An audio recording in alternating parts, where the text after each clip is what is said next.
नमस्कार, मैं हूँ नितीश त्यागी और आप हैं हरकारा डीप ड्राइव पर। आज हम बात कर रहे हैं मुज़म्मिल इमाम से, जो शर्जील इमाम के छोटे भाई हैं। और शर्जील इमाम जो है फिर से अभी चर्चा में थे जब उन्होंने कहा था कि वो बिहार में चुनाव लड़ना चाहते हैं। और इस बीच उनका सुप्रीम कोर्ट में जमानत वाला केस चल रहा है जो कि टला, तो फिर उन्होंने उसको वापस भी ले लिया। तो मुज़म्मिल, आपका इस बातचीत में स्वागत है। शर्जील के बारे में जो थोड़ी बहुत जानकारी है मैं आपको दे देता हूँ। वो एक आईआईटी से उन्होंने इंजीनियरिंग किया, जेएनयू से उन्होंने आधुनिक इतिहास में मास्टर्स की डिग्री प्राप्त की और फिर वो पीएचडी में एनरोल्ड थे। और उसके बाद वो सीएए के आंदोलनों में दिखलाई पड़े और वहाँ पर उन्होंने कई जगह भाषण दिए, जिन भाषणों को लेकर उन पर यूएपीए और बाकी धाराएं लगा दी गई। पिछले 5 साल में वो जेल में हैं, और जो कि 4-5 और लोग हैं उनके साथ, उमर खालिद भी उनके साथ में हैं और कई और लोग हैं। और सुप्रीम कोर्ट में अभी इनकी जमानत की बात चल रही है। तो मुज़म्मिल, मैं लगातार कई और भी लोगों से बात करता रहा हूँ। ये जो इसको कहते हैं कि प्रोसेस एज पनिशमेंट जो है, कि जहाँ पे चीज़ों को साफ नहीं किया जा रहा, जहाँ पर कोई भी फैसला नहीं किया जाता, सिर्फ लटका के रख दिया जाता है कि अब आप फंसे हुए हैं उस जगह पे, और निकलने के रास्ते उससे दिखलाई नहीं पड़ते। तो ना तो इंसाफ मिल पाता है और ना ही जो आपको अपनी आम जिंदगी में लौटने का अगर मौका है तो वो मौका भी छीन लिया जाता है। तो आप उसके उनके छोटे भाई हैं, घर परिवार आप शायद देखते हैं, तो आप कैसे देखते हैं इस पूरे मामले को? देखिए सर, मुजम्मिल। जहाँ तक यूएपीए केसेस का मामला है, ये सिर्फ शर्जील इमाम के मतलब केस से रिलेटेड नहीं, इन जनरल जो हिंदुस्तान में यूएपीए के जितने भी केसेस होते हैं, उसमें लगभग 95% केसेस ऐसे होते हैं जिनका कोई भी मतलब कह सकते हैं फाइनल आउटकम नहीं होता। और मोस्टली जो भी 95% केसेस हैं वो फर्जी होते हैं, और जो है अदालतों से 10 साल बाद 12 साल बाद उनको कह सकते हैं बरी कर दिया जाता है। तो ये भी केसेस जो भी सर लगाए जाते हैं कहीं ना कहीं मोस्टली पॉलिटिकली मोटिवेटेड होते हैं, और कह सकते हैं जो भी आवाज सरकार के खिलाफ और जुल्म के खिलाफ सस्ती है अपने अपने दौर में, उनको सप्रेस करने के लिए ये एक ऐसा टूल है जो कि हमारी सरकारें इस्तेमाल करती आ रही हैं लगातार। इवन वीपीए गवर्नमेंट में भी हुआ है और साथ साथ एनडीए गवर्नमेंट में भी ये चीजें हो रही हैं कंटिन्यूस प्रोसेस। और जाहिर सी बात है सर, किसी फैमिली के इंडिविजुअल पे हो, चाहे वो मेरा भाई हो, चाहे किसी का बच्चा हो, किसी की बहन हो, किसी का हस्बैंड हो, अगर इस तरह के कह सकते हैं ड्रैकोनियल लॉ का इस्तेमाल करते हुए उसको इनकार्सरेट किया जाता है, जेल में डाला जाता है, तो कहीं ना कहीं वो चीजें बहुत थम सी जाती हैं। जिस फैमिली को कोई भी एक इंसान, एक मेंबर अगर जेल चला जाता है, तो उस फैमिली की सारी चीजें, चाहे वो खुशी हो, चाहे वो गम हो, चाहे वो किसी भी चीज को सेलिब्रेट करना हो या जीना हो, वो कहीं ना कहीं एक प्रोसेस थम सा जाता है, और उस पे ओवरकम करते करते आपकी खुद को ओवर पावर करते करते जिंदगी कम होती है। हम्म। तो एक तो खैर शर्जील हैं जो 5 साल से जेल में है, पर एक पूरा परिवार भी है जैसे कि आप हैं और बाकी आपके परिवार के, उनके लिए जिंदगी कैसी है? जी। जाहिर सी बात है सर, देखिए हमारे जो फादर हैं इज नॉट अलाइव, लाइक उनका देहांत हो चुका है। और मैं, मेरी माँ और मेरा भाई, हम तीन ही लोग परिवार में हैं, तो बहुत माइक्रो फैमिली है हमारी। और जब छोटी परिवार होता है और छोटी फैमिली होती है तो बहुत ज्यादा एक दूसरे से कह सकते हैं इमोशनल अटैचमेंट रहता है, क्योंकि मतलब हम तीन ही लोग हैं जो अपनी खुशी या गम जो भी एक साथ शेयर करने वाले हैं। और he was the elder son of like my family. तो सारे सबसे ज्यादा जो माँ की एक्सपेक्टेशन और जिम्मेदारियों की एक्सपेक्टेशन होती है वो बड़े बेटे से होती है। And I was the youngest and I was free and like मैं थोड़ा कह सकते हैं घूमना फिरना या अपनी ज़िंदगी में कुछ चीज़ों को एन्जॉय करना, उन सब चीज़ों में हाँ, थोड़ा फ्री रहता था, क्योंकि यार मैं एक यंगर सन था अपने घर में, छोटा भाई होने की हैसियत से। बट कह जी। सकते हैं वो सारी चीज़ें मुझ पे एक प्रेशर के तौर पे डेवलप हो गई, और वो सारी जो एक बड़े भाई एल्डर बड़े बेटे की ज़िम्मेवारियाँ होती हैं, वो कहीं न कहीं वो सारी चीज़ें मुझ पे आ गई। और किस वजह माँ तक की बात किया हो तो एक हम माँ के कह सकते हैं, जब अगर होप के तौर पे या मोहब्बत के तौर पे देखा जाए तो हम 2 ही हैं इस दुनिया में अलाइव। तो कहीं न कहीं वो खालीपन तो उनके साथ रहता है। और मैं ये कह सकता हूँ कि जिस दिन से हमारे भाई साहब जेल में हैं, उस दिन से आज तक लगभग साढ़े 5 साल से ऊपर हो गए हैं। मतलब हमारी माँ ने फैमिली का एक भी फंक्शन अटेंड नहीं किया, कोई भी शादी जो हमारे फैमिली में होती है, फिर किसी का इवन मतलब छोटी-मोटी जो फंक्शन्स होते हैं, बर्थडे हो गया या एनिवर्सरी, किसी तरह के फंक्शन होते हैं, किसी भी एक फंक्शन में हमारी माँ ने हिस्सेदारी नहीं ली, because you she don't feel alive from like inside. वो अंदर से वो खुशी नहीं ज़ाहिर कर पाते। वो बोलती, मैं रोता हुआ चेहरा लेके मैं कहाँ किसी महफिल में जाऊंगी और इसका हिस्सा बनूं। और मुझे शर्जील के बचपन के बारे में बताइए, जब वो आईआईटी गए और आपके मोहल्ले से जब कोई लड़का ऐसा निकला होगा जो आईआईटी गया होगा, तो फिर उसी वही मोहल्ला वही आसपास के लोग जब देखते हैं कि ये सब हो रहा है तो उनका क्या रवैया है इसको लेकर? ये यार एक बात है, लोकल ग्राउंड लेवल पे, तो ग्राउंड लेवल पे एवरीवन नोज कि हु इज शर्जील इमाम and what he was actually doing. यहाँ पर ऐसा नहीं है, क्रॉस कम्युनिटी जो हिंदू हो चाहे मुस्लिम हो, सबको पता है कि we are not from any, कह सकते हैं like terrorist family who is like doing some terrorist activities, और like we are some kind of separatist people. Everyone, सबको पता है ये चीज कि हम उन सब चीजों में ना थे ना कभी हो सकते हैं।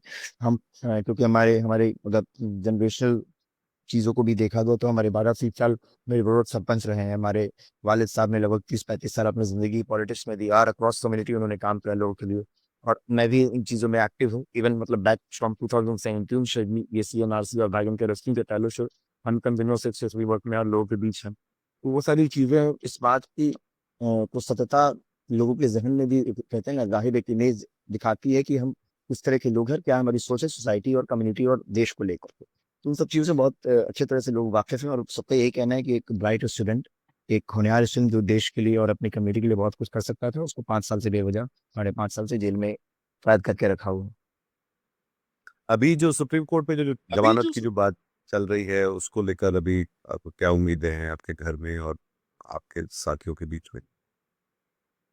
देखिए सर, अगर उम्मीदों की बात की जाए तो ज़मानत तो हमें हाई कोर्ट से भी होनी हो जानी चाहिए थी किसी भी हाल में, जो कि लॉ कहता है और जो प्रेसिडेंट अब तक हमारे कोर्ट्स ने सेट करा है, उसके हिसाब से हमें बेल होनी चाहिए थी। क्योंकि शर्जील भाई लगभग 5.5 साल से जेल में हैं, और ये जो केस उन पे अभी, जिस केस में बेल के लिए आखिरी केस है, जिस केस के लिए हम बेल की अर्जी लगा रहे हैं, ये दिल्ली दंगे का केस है, जो कि दिल्ली दंगे 26 फरवरी 2020 को हुआ था, और शर्जील भाई 28 जनवरी 2020 से दिल्ली पुलिस के कस्टडी में, मतलब लगभग 1 महीने पहले से। और उसके सिवा जो ये इस केस में उनका नाम जो आया गया वो सितंबर 2021 का नाम उसमें डाला गया, और उसके बाद कह सकते हैं उनकी अरेस्टिंग हुई उस पर्टिकुलर केस में। तो ये सारे एविडेंट हैं। उसके अलावा ये चीज़ देखा जाए तो 5.5 साल में अभी तक ट्रायल नहीं शुरू हुआ है।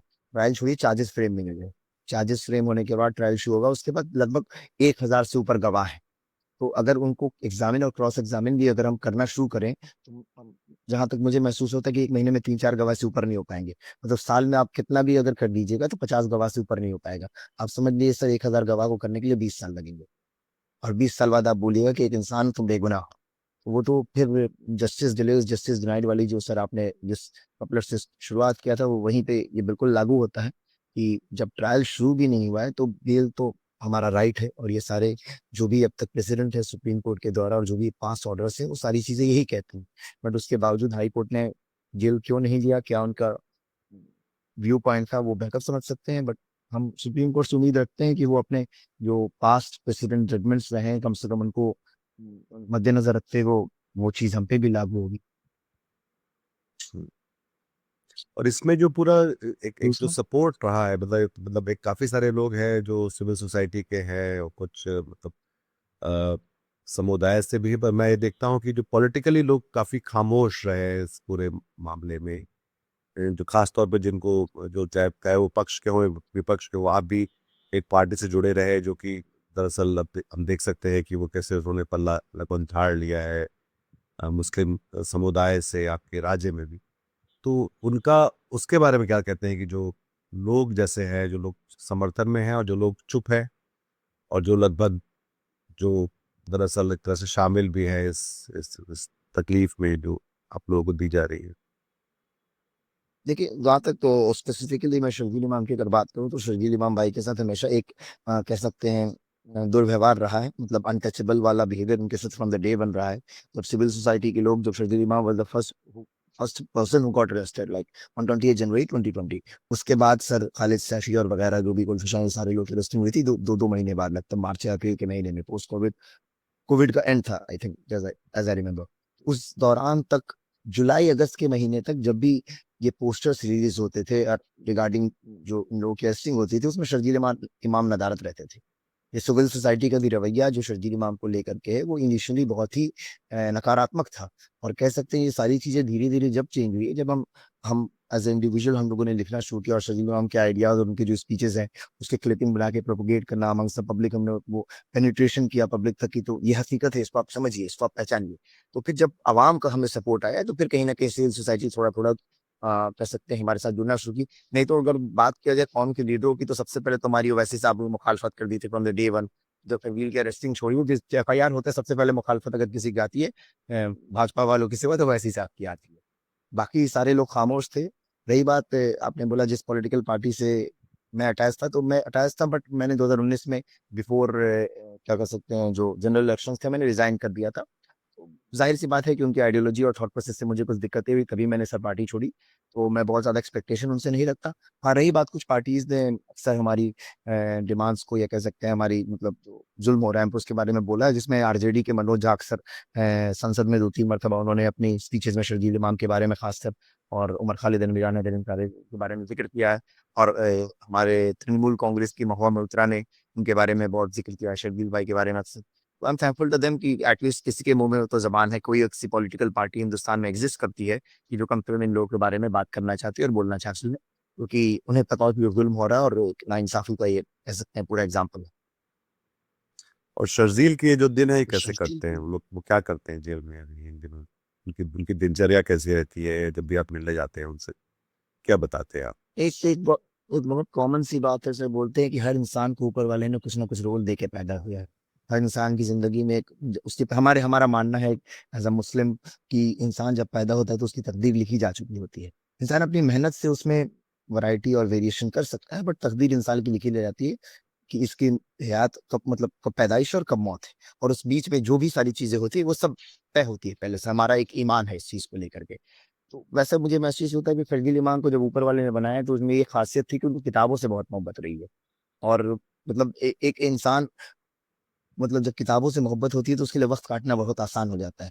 मुझे लगता है सर अभी 1,000 से ऊपर किताबें वो अब तक पढ़ चुके होंगे अक्रॉस लाइक मतलब 5 years इन डिफरेंट जेल्स।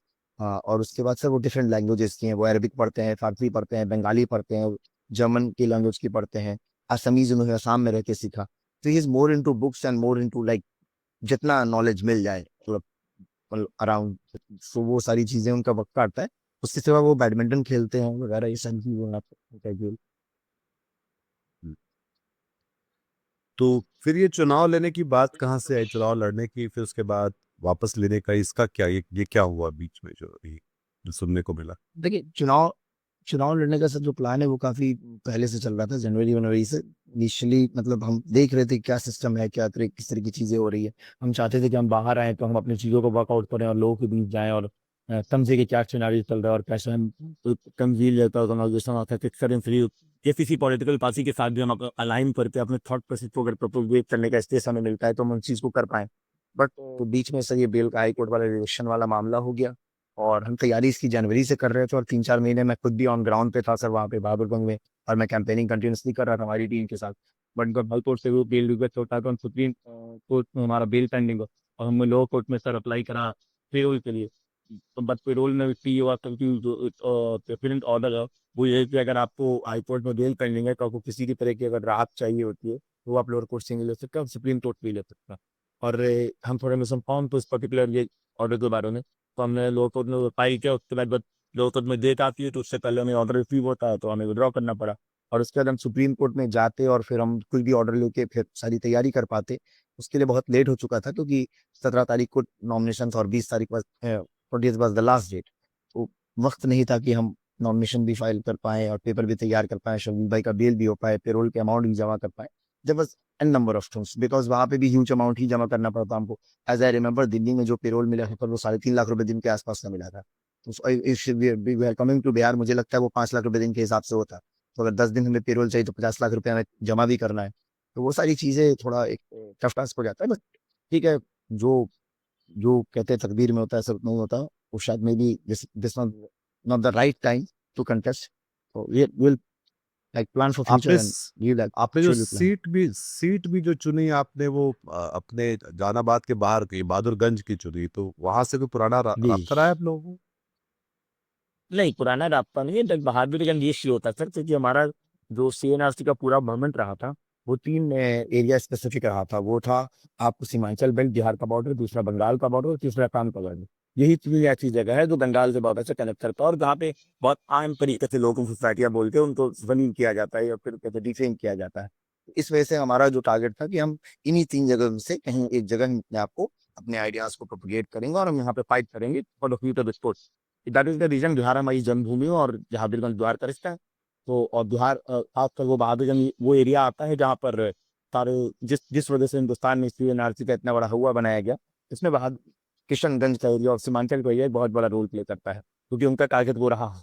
और वो हमेशा बोलते हुए रहे हैं कि स्ट्रैटेजिक फैक्टर है, जो कि एक स्ट्रेटेजी है। आई डोंट नो, इतने बड़े मिनिस्टर और प्रधानमंत्री होकर भी इतने बड़े पोस्ट और पोर्टफोलियो तो होने के बावजूद वो किस अपने पॉलिटिकल नैरेटिव में उस तरह की वर्ड्स को इस्तेमाल करके कैसे अपने आप को पुश करना चाहते हैं, तो वो उनका अपना सोच है। बट जाहिर सी बात है, अभी इलेक्शन कमीशन ने भी एसआईआर कराया और देख लिया कितने बारी है, कितने हिंदूज भी निकल गए, मुसलमान भी निकल गए। अब हिंदूज को ही बांग्लादेशी बताइए, जिस पार्टी का बताइए, मुसलमान को बताइए। ये तो बहुत जजमेंटल चीज है, अब देखने की चीज है, अब क्या कर पाएंगे इसमें। लेकिन ये एक रीजन था कि आपका जिस एरिया को टारगेट किया जा रहा है और जो एरिया का सबसे बेसिक नेसेसिटीज पे डिप्राइव्ड है वो सीमांचल है, तो इसलिए हम सीमांचल पे एरिया में काम करना चाहते हैं। इस वजह से बाद में यूनिवर्सिटी चुनी। तो मुज़म्मिल, मैं ये भी पूछना चाह रहा था कि क्योंकि आप राजनीति पर आपकी निगाह रहती है और आप सक्रिय समाज समाज में भी सक्रिय कार्यकर्ता की तरह भी हैं। तो बिहार में जो मुस्लिमों के साथ जो उनकी नुमाइंदगी है, पहले तो एसआईआर से ही शायद शुरू होती कहानी, जहाँ पे एक घुसपैठिया नाम का जो कि जो जो काम दरअसल चुनाव आयोग का नहीं है, वो उसके बारे में बात करने लगता है, फिर वो एक चुनावी मुद्दा बन जाता है। हम देख चुके हैं कि झारखंड में, बंगाल में और असम में बार बार ये घुसपैठिया एक बहुत बड़ा चुनावी जुमला या नारा है जो बार बार उछाला जाता है। तो और फिर तो इसका और फिर पॉलिटिकल जितनी राजनीतिक पार्टियां हैं वो कितनी नुमाइंदगी दे रही है। जैसे कि एक तरफ हम कास्ट सेंसस की बात कर रहे हैं कि जितनी आबादी उतना हक मिलना चाहिए उनको। तो क्या मुसलमानों को बिहार के इस चुनाव में उनके अनुपात के हिसाब से, उनकी आबादी के अनुपात के हिसाब से नुमाइंदगी मिली, या उनके मुद्दों के बारे में कोई बात कर रहा है मुस्लिम समुदाय के बाहर? ये प्रॉब्लम ये है, अभी ये जो करंट सुनारी मुझे एक बहुत बड़े सांसद, एक सेक्युलर पार्टी के बहुत बड़े सांसद, मतलब नेता है, मतलब सांसद है वो राज्यसभा के, उनसे मेरी बात हो रही थी एक दिन। तो उनसे जब बात हो रही थी मेरी, वो सीनियर लीडर से, तो उन्होंने बोला कि मुजम्मिल, ये जो माहौल अभी देश में बन गया है, ये जो बहाव चल रहा है समुद्र का, वो काफी तेज है, तो इसको थमते थमते भी वक्त लगेगा। मैंने बोला सर, बात नहीं समझा आपकी। तो उन्होंने बोला कि जो अभी मौजूदा हालात है देश के, और जिस तरह एक एक कह सकते हैं, मतलब हिंदू और मतलब कह सकते हैं प्रो हिंदू गवर्नमेंट ये चीजें शो कर रही है, और एक सेंटिमेंट क्रिएट किया गया है, एंटी मुस्लिम सेंटिमेंट, एंटी दलित सेंटिमेंट, इन सब चीजों को अगर आज भी अगर भाजपा की सरकार भी चली जाती है, तो हमें दोबारा इसको रिवाइव करने के लिए कहीं ना कहीं 10-15 साल लगने वाले हैं, कि जब आप पर हम वापस उस सेकुलर फैब्रिक को डेवलप कर सके और चीजें इस देश में नॉर्मल कर सके। तो ये जो चीजों जी। से मैं एग्री करता हूँ। तो मैंने बोला सर, क्या मतलब इससे क्या नुकसानात है? बोले नुकसानात ये है मुजम्मिल, कि जो कहीं ना कहीं सेकुलर पॉलिटिक्स में हमारे ऑल अक्रॉस कम्युनिटी के जो लीडर्स को फोर्थ फ्रंट पे रखकर पॉलिटिक्स की जाती थी, अब सारी पॉलिटिकल पार्टीज इनसे डरती हैं। तो कहीं ना कहीं अगर मैं मुस्लिम का ज्यादा परेशान करूंगा, तो हमारा जो हिंदी वो है, तो वो कहीं से बिदक नहीं है। ये बहुत बड़ा रीजन है। तो वो इन्होंने ऑफ द रिकॉर्ड बोला sir, he is also member हाँ ऑफ सम हाँ, पॉलिटिकल पार्टी इन राज्यसभा। मैं समझ गया, मैं बट समझ उन्होंने वो सकता ऑफ हूँ। द, हाँ, हाँ, इन्होंने ऑफ द रिकॉर्ड ये बात बोला, फिर मैं बाद में रियलाइज कर रहा था ये चीजें हैं। बट तभी मुझे लगता है कि बिहार में इन करंट सिनारियो, और बंगाल में टीएमसी, और बिहार में आरजेडी थोड़ी बहुत इन चीजें को मतलब मद्देनजर रखकर कोशिश करती है। बट हाँ, इससे मुझे अभी भी एक्सपेक्टेशन है दोनों पॉलिटिकल पार्टीज से कि कुछ इंप्रूवमेंट करेंगी। आखिरी सवाल मुजम्मिल, ये है कि आप और आपकी माँ जो है किस तरह से इसको देखती है, मतलब वो अपने आपकी उम्मीद, यकीन, ताकत कहाँ से लेकर आते हैं इस पूरे दौर से गुजरते हुए, और इसको आप किस तरह से देखते हैं कि आगे कैसे होने वाला है, क्या लग रहा है? ये बहुत जाहिर सी बात है सर, कि एक बात ऐसी है कि जब इंसान के साथ कोई चीजें हो जाती हैं, चाहे वो हादसा हो, चाहे वो खुशी का चीज हो, चाहे वो in a positive manner, negative manner, कोई भी एक चीज हो जाती है, तो इंसान को उस पर जीना हो। अब ये जाहिर बात है कि हमने इसको अपनी डेस्टिनी मान ली है, कि जो होना है यही होना है, और हमने ये तय कर लिया है कि जिंदगी अपनी भर ही लगानी है।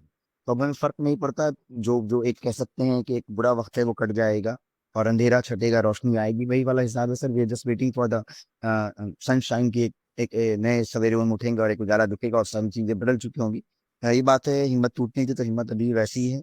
आप शहीद के जो भी पीसेस जेल से आते हैं, यू कैन रीड इट, उसमें वही इनकलाब, वही सोच और वही संघर्ष दिखता है।